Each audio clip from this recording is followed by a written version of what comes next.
Velkommen til den her video her. Jeg vandt i lørdags den her pris her, Årets Bror Stemme, for min kamp imod gambling. Og siden da, så er medierne fuldstændig blusset over. Der er en masse creators, der har fået øjnene op for, hvad det er, der foregår bag scenen. Og i den her video her i dag, vil jeg afsløre noget, som der er gået under min radar, som er meget mere alvorligt, end man lige tror, og som potentielt set kommer til at få øjnene op for en kriminel underverden, der foregår lige under næsen for os på dansk Twitch. Jeg vil først og fremmest gerne sige, at med den her video her, så kan jeg godt frygte lidt for mit velbefindende. Jeg er sund og rask, jeg har det godt, så hvis der sker mig noget inden for den nærmeste fremtid på grund af den video her, så er det ikke på grund af sundhedsmæssige årsager, og man kan sidde og diskutere, om jeg er blevet uvenner med nogen ved at lave den video her, og det vil jeg gerne stå til mål for, fordi at, jeg synes ikke, det er i orden, og det her, der foregår her, er udnyttelse på højeste plan, hvis det, der bliver sagt i videoen, angiveligt er sandt. Videoklipsene her er fra februar i år. Videoen er sidenhen blevet slettet, men det er ikke mindre til grund for, at de skal frem i dagens lys og vises til både mig og til jer. Jeg er allerede i kontakt med en række af journalister omkring det her, og jeg håber på, at det her det er noget, der kan stoppe øjeblikkeligt. Jeg håber på, at det er noget, der får konsekvenser for de involverede, og jeg håber på, at vi på den her måde her kan lave et mere sikkert sted at være på Twitch. Fordi at, som man ser lige nu med blandt andet Rasmus' søn og Sobaton, så kommer der så mange nye mennesker til på platformen, og det er rigtig, rigtig godt for sådan en som mig, som elsker at være derinde, fordi det betyder, at flere gerne vil se streamers. Men det betyder også, at der er en stor risiko for, at andre ryger i fælden hos andre streamers, og det vil jeg ikke kunne acceptere. Jeg håber, at den her video her kommer til at få noget indsigt for jer, der sidder og ser med, og jeg håber, at I får noget stof til eftertanke. Skriv gerne, hvad I synes under i kommentarfeltet. Det her, det er ikke mine personlige holdninger. Det her, det er blot videomateriale, jeg har lyst til at fremvise. Og så er det op til egen fortolkning. Håber, I har det godt. Jeg har det i hvert fald godt. Nyd videoen.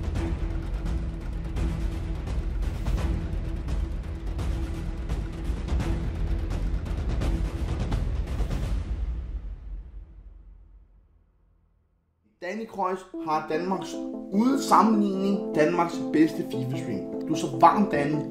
Kom nu, du er den bedste.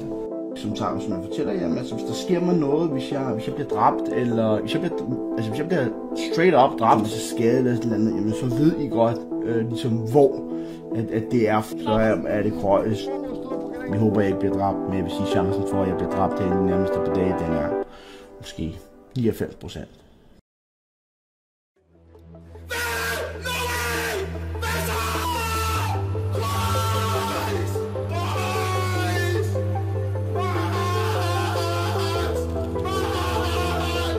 Du er så varm, Danny. Du er den bedste. I dag er mandag, og næste uge, mine damer og herrer, der rejser jeg til Malta. Jeg ikke bare rejser til Malta, jeg flytter. Rammer jeg Malta? Jeg tager nok ikke hjem igen. Jeg kan ikke se, hvorfor jeg skal til hjem. Velkommen til et nyt kapitel i Drakkeland. Jeg skal drikke hjernen ud. Jeg kan ikke se, hvorfor jeg skal til hjem. Og hvorfor er det så Malta, jeg skal til? Vi er jo i gambling business, jo. Og der er mange gambling-misser, som rammer Malta. Vi skal ramme Malta for at betale mindre skat. Og vi skal ramme Malta for at tjene så mange penge, at du ikke fatter det her på det seneste.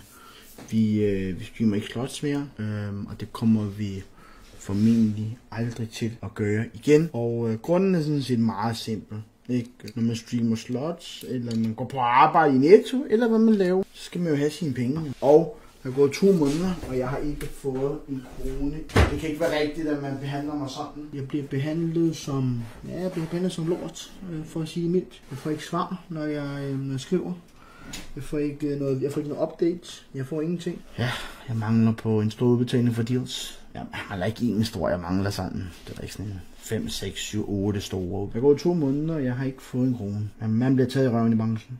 Det gør man.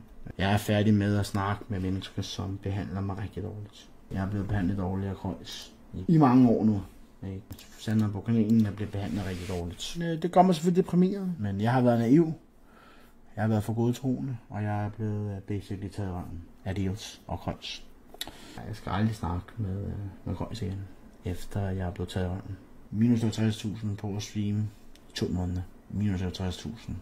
Det er sgu en dårlig smag i munden. Det er ubehageligt. Verden er kold, og i sidste ende, der kan man kun stå på sig selv, og det har jeg i hvert fald lært nu.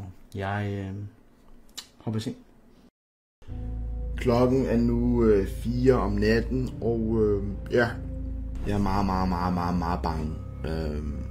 Det er jeg simpelthen, jeg er meget bange. Altså, I ved jo, at gamingbranchen er jo ikke så rar. Jeg går ud fra, at de fleste ved, at det er en meget ubehagelig branche, ikke? Og jeg bliver nødt til at kontakte politiet med det samme, for at høre, hvordan jeg håndterer den her situation her. Hvordan jeg håndterer, altså fordi Kreuz, han har al min information, du ved, han har mit CPR-nummer, han har min adresse, og han har mit pasinformation, han har alt. Han er venner med rigtig mange, som vil mig det ondt. Kreuz er venner med mange, der vil mig det ondt. Jeg får ikke nogen penge fra dealsene jo. Det betyder jo også, at Kreuz, han ikke får nogen penge. Han skulle have 10% af de penge, jeg tjener på deals. 10%. Jeg er meget bange for Kreuz og hans venner lige nu. Så Kreuz har jo kontakter til alle. Hvis der sker mig noget, hvis jeg bliver overfaldet eller whatever, jamen, så kan I nok godt lægge 2 og 2 sammen. Jeg skal passe meget på med, hvad jeg siger i de her videoer her. Sandheden om Kreuz, det er, at han kan selvfølgelig ikke fordrage mig, men han har set, at jeg er den i Danmark, der kan streame flest timer, så skulle han selvfølgelig tjene penge på mig. Jeg er meget bange for Kreuz og hans venner. Så sent som i går, var der mange af hans venner efter mig inde i YouTube-streamen. Det er simpelthen for bange for at nævne nogle navne, men Kreuz er venner med rigtig mange. Hvad gør jeg i sådan en situation her, hvor jeg skal betale penge til den mand, jeg er allermest bange for i hele verden? Hvordan gør jeg det? Jeg er meget bange for Kreuz. Det er den person, jeg er allermest bange for i hele verden. Det er en form for terapi for mig at lave sådan en video. Så jeg er meget bange for Kreuz. Meget bange, og det skal jeg også være. Hans venner er simpelthen efter mig hver dag, og jeg forventer, at hans venner vil møde op på min adresse dagligt og true mig til tavshed, overfalde mig. Det er jeg meget bange for. Og det er også derfor, jeg ligesom laver videoen i går, hvor jeg siger, at jeg har ikke fået nogen penge, og det er også derfor, at vi nu kl. 4 om natten, du ved, står op, jeg ryster over det hele, du ved, fuldstændig sindssyg angst her, simpelthen panikanfald, fordi jeg er så bange for Kreuz og hans venner, efter de har været efter mig i flere år. Hans venner har været efter mig, ikke? Det kan godt være, det ikke er ham, som overfalder mig, men så er det i hvert fald hans venner, eller bekendte, eller ham og hans venner. Det er meget skræmmende, det er nogle store penge, der bliver snakket om i branchen, ikke? Gamebranchen er meget syg, der bliver scannet rigtig meget, så ved det kan vi komme ind på ved lejlighed. Jeg er meget bange for Kreuz. Jeg har aldrig været så bange i mit liv. Jeg er så bange, så vi laver video midt om natten. Det har vi sådan set aldrig gjort før. Der sker noget med mig her inden for sekunder, dage, men så ved I hvorfor. Så er det en ny dag, mine damer og herrer, og det har været nogle meget ubehagelige dage, det her, ikke? Det har det, ikke? Og det er en meget ubehagelig situation, jeg er i lige nu. Det er en meget farlig branche, den her gamingbranche er meget farlig, ikke? Og jeg er som sagt meget bange for Kreuz, hvad ham og hans venner kan finde på. Jeg har modtaget mange dødstrusler fra Kreuz' venner, ikke? Og det er noget, jeg vil fortsætte med at få efter det her. Så jeg er meget bange for Kreuz. Det skal jeg også være. Alt andet er meget naivt. Han har alle mine oplysninger. Der sker mig noget, hvis jeg bliver dræbt, eller hvis jeg bliver straight up dræbt, eller kommer til skade eller sådan noget, jamen så ved I godt, ligesom hvor at det er fra. Så er det Kreuz eller nogle af hans nærmeste, som han forklarer det. Han forklarer, han har nogle af hans nærmeste var inde i streamen i går og troede mig på livet direkte. Det var nogle af hans nærmeste, skrev til ham. Det er hans nærmeste venner, der godt vil dræbe mig. Altså, det er helt sygt, det har været, ikke? Men ja, han er venner med Gud og hver mand, ikke? Det er han, ikke? Og ja, Kreuz har sådan en aura, du ved, en utrolig brutal aura, du ved, ikke? Hvor han ligesom skal igennem, ikke? Og det er også derfor, jeg sagde ja til 15%, for jeg turde simpelthen ikke andet. 10%, men da pengene så blev større, der ville han have 15%, der satte han foden ned, så jeg skal 15%, og det er nu. Okay, undskyld herre, undskyld boss. Jeg kan jo ikke leve med folk, der truer mig og min familie, når jeg bare sidder og prøver at passe mig selv og køre en lille stream og køre nogle YouTube-videoer. Vel, jeg er rædselsslagne for ham og hans venner, hvad de kan finde på at gøre ved mig. Han fremstår som en stille og rolig mand, men behind the scenes, der er det alt andet end stille og roligt. Jeg skal sende penge til en mand og hans venner, der sender mig dødstrusler. Det er der, hvor mit liv det er pt. Så jeg beklager, hvis jeg er lidt ude af den pt. Så er det fordi, at jeg som sagt modtager trusler på daglig basis fra en mand, jeg egentlig burde kunne stole på. Ikke? Der er ikke så meget mere at sige andet, end jeg skal sende penge til en, der vil dræbe mig. Det er ikke en god idé for mig at melde til politiet, men jeg ved ikke, hvad jeg ellers skal gøre. Hvad fanden skal jeg ellers gøre? Hvad skal jeg gøre? Jeg kan jo ikke gøre andet, jo. Jeg bliver nødt til at melde ham til politiet. Jamen altså, prøv at det kommer til at koste mig livet, jeg melder ham til politiet. Det kommer til at koste mig livet. Jeg kan ikke sige, hvorfor. Det kommer til at koste mig livet, mine damer og herrer. Så hvis jeg dør i dag, eller inden for de næste par dage, jamen så ved I hvorfor. Så giver det sig selv hvorfor, og det vil jeg bare gerne fortælle her, at hvis jeg dør, hvis jeg bliver dræbt her i dag, eller whatever, i en uge, whatever, et eller andet, i morgen, et eller andet, i nat, hvad fanden ved jeg, jamen så ved I hvorfor, så er det på grund af de ting, jeg har sagt i de sidste 3 videoer her. Jeg ved ikke, hvordan jeg skal kunne leve videre efter det her. Det kan jeg jo ikke? Så det er ekstremt skræmmende. Som sagt, hvis jeg dør eller bliver dræbt inden de nærmeste dage, jamen så ved I hvert fald hvorfor. Så er det på grund af, at de her videoer, jeg har lavet. Ikke? Vi håber, jeg ikke bliver dræbt, men jeg vil sige, chancen for, at jeg bliver dræbt her i de nærmeste par dage, den er måske 99%. Og jeg så lige noget Gram han så lige har kørt lidt hyggestreams, og så sagde Gram, at jeg skulle slette de der videoer, eller så derfor slettede jeg dem. Jeg kan godt slette videoerne. Det som jeg siger i videoen, det er noget, jeg mener. Der er nogen, der tror, jeg troller. Så man undervurderer mig nok lidt, hvis man tror, jeg troller. Jeg troller altså ikke. Det gør jeg altså ikke. Alt hvad der er sagt i videoerne, er noget, jeg mener. Det står jeg ved.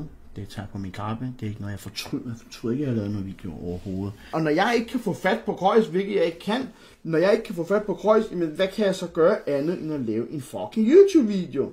I skal bare støtte det, alt det slot-content, I vil. Det skal I bare gøre. I skal bare huske på, at branchen i Danmark, den er så dårlig, og den eksisterer ikke med mindre, at der bliver fucking snydt i hoved og røv. Og jeg er så sagt ligeglad med, hvad folk snyder. Men jeg kan fortælle det som den, der arbejder klart hårdest i branchen. Den eneste, der rent faktisk har været fucking online og stream slots, de andre har ikke været der. Der kan jeg fortælle, at regnstykket går ikke op. Og derfor så har jeg sådan været lidt i vælten de sidste par dage. Okay, det er, hvad det er. Men jeg kan fortælle, at regnstykket går ikke op, mine damer og herrer. Det gør det ikke, medmindre man snyder. Og jeg nægter at snyde skat. Jeg nægter at snyde noget som helst. Alt det, som er sagt i videoen, det er rigtigt. Så kan du tro på det eller ej, men alt hvad jeg siger i videoen, det er rigtigt, mine damer og herrer. Der bliver ikke overdrevet, der bliver ikke trollet. Du ved, det er klart derude, når du lever i et normalt liv, og så er det klart, det er nemt at sidde og sige, Drake han troller, Drake han koger. Nej, det gør jeg ikke. Jeg siger det, som det er. Nej, men jeg spiller ikke offer.